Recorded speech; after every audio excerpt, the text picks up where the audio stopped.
Hello students. तो आज हम सॉल्व करेंगे एक्सरसाइज 2.5 जिसका फर्स्ट क्वेश्चन है a learning platform charges a fixed monthly fee and an additional cost per digital learning modules exist. A student observe that when she accessed 10 modules her bill was rupees 400. When she accessed 14 modules her bill was rupees 500. If the monthly bill Y depends on the number of modules accessed X according to the relation Y equal to AX plus B, find the values of A and B. तो इस question में हमें बोला है कि एक learning platform है जहाँ पे जो उसकी मंथली फीस है वो फिक्स है, और अगर वहाँ पे हम 10 मॉड्यूल्स अगर परचेस करते हैं या फिर 10 मॉड्यूल्स सीखते हैं तो उसके लिए वो जो इंस्टीट्यूट है वो ₹400 चार्ज करेगा, और अगर हम 14 मॉड्यूल्स को वहाँ पे एक्सेस करेंगे तो ₹500 चार्ज करेगा। तो इस रिलेशनशिप से हमें ए और बी की वैल्यू फाइंड करनी है। तो स्टार्ट करते हैं इस क्वेश्चन को। तो यहाँ पे हमने गिवन लिख लिया है, जैसे कि जो बिल है वो y से इंडिकेट कर रहे हैं और मॉड्यूल एक्सेस जो है वो हम यहाँ पे x से इंडिकेट कर रहे हैं, और हमें जो इक्वेशन दिया हुआ है वो है y equal to ax plus b। तो अब हम क्या करेंगे, ये जो हमारी इक्वेशन है इसमें हम जो हमें दो कंडीशन दी गई है वो कंडीशन के हिसाब से इस इक्वेशन को हम रीराइट करेंगे। तो हम यहाँ पे लिखेंगे according to first condition, according to first condition। तो जो पहली कंडीशन है वो हमने लिख लिया। अब देखते हैं तो फर्स्ट कंडीशन में क्या बोला है, ये हम y क्या यहाँ पे दिखा रहा है, बिल। तो अगर आप क्वेश्चन में देखेंगे फर्स्ट केस में बिल कितना हुआ था, 400 रुपीज़, मतलब यहाँ पे मैं लिख दूँगी 400 इक्वल टू ए। अब x की जगह पे क्या लिखना है हमें, मॉड्यूल एक्सेस। तो फर्स्ट केस में उसने कितने मॉड्यूल को एक्सेस किया था, 10 मॉड्यूल्स को, तो यहाँ पे आ जाएगा 10 एंड ये plus b as it is. अब इसके बाद क्या करना है, हम इसे थोड़ा सिंपलर वे में लिख लेंगे। तो ये हो जाएगा 400 इक्वल टू 10a, इन दोनों का मल्टीप्लाई हुआ, बस मैंने नंबर को आगे लिख लिया है और जो वेरिएबल है उसको पीछे कर दिया है, प्लस बी। ये हो गया हमारा इक्वेशन नंबर 1। एक बार मैं फिर से समझाती हूँ। यहाँ पे मैंने बिल को y लिखा है जो कि क्वेश्चन में दिया है, एंड जो मॉड्यूल एक्सेस किए हैं उसको x से डिनोट कर रहे हैं, और हमें जो क्वेश्चन में इक्वेशन दिया है वो है y equal to ax plus b। अब हम यहाँ पे लिखे हैं अकॉर्डिंग टू फर्स्ट कंडीशन। तो पहली कंडीशन में देखिए जो बिल है वो 400 है, इसलिए हमने यहाँ पे 400 लिख लिया। यहाँ इक्वल है तो यहाँ पे भी हमने इक्वल ले लिया। अब ए जो है वो एज इट इज़ है, जो एक्स मतलब मॉड्यूल एक्सेस। तो मॉड्यूल कितना एक्सेस किया है फर्स्ट केस में, यहाँ पे 10, तो इसके लिए यहाँ पे 10 आ गया, और B as it is, and then ये 400 एज इट इज़ है, इक्वल के नीचे इक्वल लिखा है, और 10 और ए का मल्टीप्लाई होकर यहाँ पे हमें 10a प्लस b मिला, और इसे हमने इक्वेशन नंबर 2 लिखा है। अब इसी तरीके से हम सेकंड कंडीशन को लिखेंगे। तो अब हम यहाँ पे लिखेंगे अकॉर्डिंग टू सेकंड कंडीशन। तो यहाँ पे मैं लिख रही हूँ अकॉर्डिंग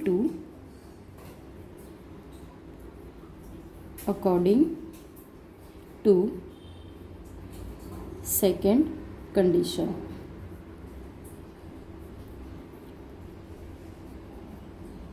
तो अगर आप देखेंगे सेकेंड कंडीशन में यहाँ पे बोला है 500 बिल चार्ज किया है कितने मॉड्यूल के लिए, 14 मॉड्यूल के लिए। तो जो हमारा यहाँ पे आ जाएगा y की जगह पे 500 इक्वल टू यहाँ पे a एज इट इज़, जो x है हमारा इस बार 14 मॉड्यूल्स है, और ये plus b as it is. तो ये इसको हम थोड़ा सिंपलर वे में करेंगे, तो ये 400 equal to 14a plus B. ये हो गया हमारा सेकेंड इक्वेशन। अब हम क्या करेंगे, जो हमारा इक्वेशन नंबर 1 है और जो इक्वेशन नंबर 2 है हम उसको एक बार साथ में लिख लेते हैं। तो यहाँ पे मैं सबसे पहले इक्वेशन नंबर 1 लिख रही हूँ, जो कि हमें मिला है 400 equal to 10a plus b। ये इक्वेशन नंबर 1 है। इक्वेशन नंबर 2 हमें मिला है 500 equal to 14a plus B. ये है हमारा इक्वेशन नंबर 2। अब आप देखिए हम इसमें ना एलिमिनेशन मेथड करने वाले हैं। मतलब अगर हमें ए और बी की वैल्यू फाइंड करनी है तो उसके लिए हमें सबसे पहले किसी एक टर्म को एलिमिनेट करना होगा। तो अगर आप यहाँ पे इक्वेशन नंबर 1 और 2 को देखेंगे तो ये जो बी है ये दोनों में है, यहाँ पे भी है और यहाँ पे भी है। तो अगर हम यहाँ पे सब्ट्रैक्शन कर दें इक्वेशन 1 और 2 का, यहाँ पे अगर हम सब्ट्रैक्शन करेंगे तो जो हमें वैल्यू मिलेगी यहाँ पे वो हमें जो b की वैल्यू हो कैंसिल हो जाएगी। तो इसके लिए हम क्या करेंगे, यहाँ पे लिखेंगे सब्ट्रैक्ट द इक्वेशन 1 और 2। तो यहाँ पे हम लिखेंगे बाय सब्ट्रैक्टिंग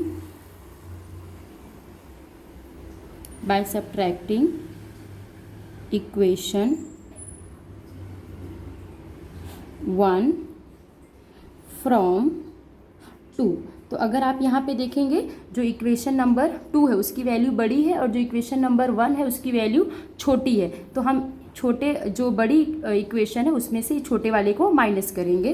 तो हम यहाँ पे फिर से लिख लेते हैं, ये वाला जो ऊपर पार्ट लिखा है हम इसे यहाँ पे कट कर देंगे और हम इसी इक्वेशन को नीचे लिख लेते हैं। तो ये हो जाएगा 400 equal to 10a plus b। ये हमारा इक्वेशन नंबर 1 है।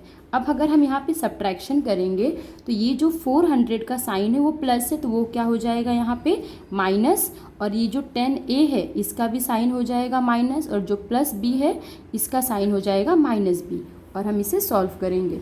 अब ये 500 है प्लस में और 400 माइनस में है, तो प्लस माइनस सब्ट्रैक्शन 500 में से 400 हम माइनस करेंगे तो यहाँ पे आएगा 100 इक्वल टू, अब ये प्लस है और ये माइनस है तो सब्ट्रैक्शन होगा 14 माइनस 10, यहाँ पे हमें मिलेगा 4a एंड ग्रेटर नंबर 14 है तो उसका साइन यहाँ पे प्लस का आएगा। अब यहाँ पे देखिए प्लस साइन है, यहाँ पे माइनस है तो ये कैंसिल हो जाएगा। तो इस तरीके से हमें यहाँ पे मिल गया 100 इक्वल टू 4a। अब हम क्या करेंगे, ये जो 100 है इक्वल टू 4a को एज अ इस तरीके से हम लिख लेते हैं।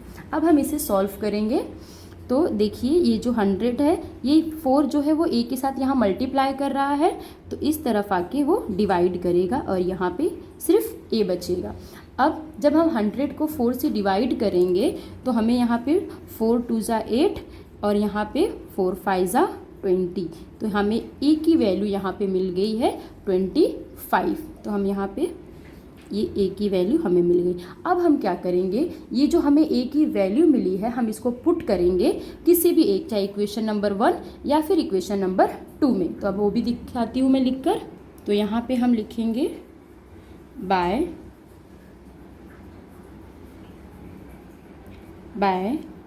Putting a equal to 25 in equation 1। अब हम यहाँ पे अपना इक्वेशन 1 लिख लेंगे। तो इक्वेशन 1 क्या था, 400 equal to 10a plus b। तो अब ये 400 एज इट इज़ रहेगा, इक्वल के नीचे इक्वल, 10 को हम मल्टीप्लाई करेंगे 25 से, जस्ट ये a था, a की जगह पे मैंने 25 रख दिया और b एज इट इज़। अब ये 400 इक्वल टू 10 का 25 में मल्टीप्लाई करेंगे तो 250 प्लस b। अब ये 400 यहाँ पे एज इट इज़ रहेगा, प्लस 25 इस तरफ आके हो जाएगा माइनस 25, और यहाँ पे b as it is. Then 0 में minus 0 0, 10 minus 5 is 5 and this will become 3, 3 minus 2 is 1। तो यहाँ पे देखेंगे आप तो जो b की वैल्यू हमें मिली है वो मिली है हमें 150। तो अब हम अपना आंसर यहाँ पे रिपोर्ट कर सकते हैं। तो यहाँ पे हम लिख देंगे therefore a equal to 25 and b equal to 150। तो ये हमें वैल्यूज़ मिल गई। इस तरीके से क्वेश्चन नंबर 1 कंप्लीट हुआ।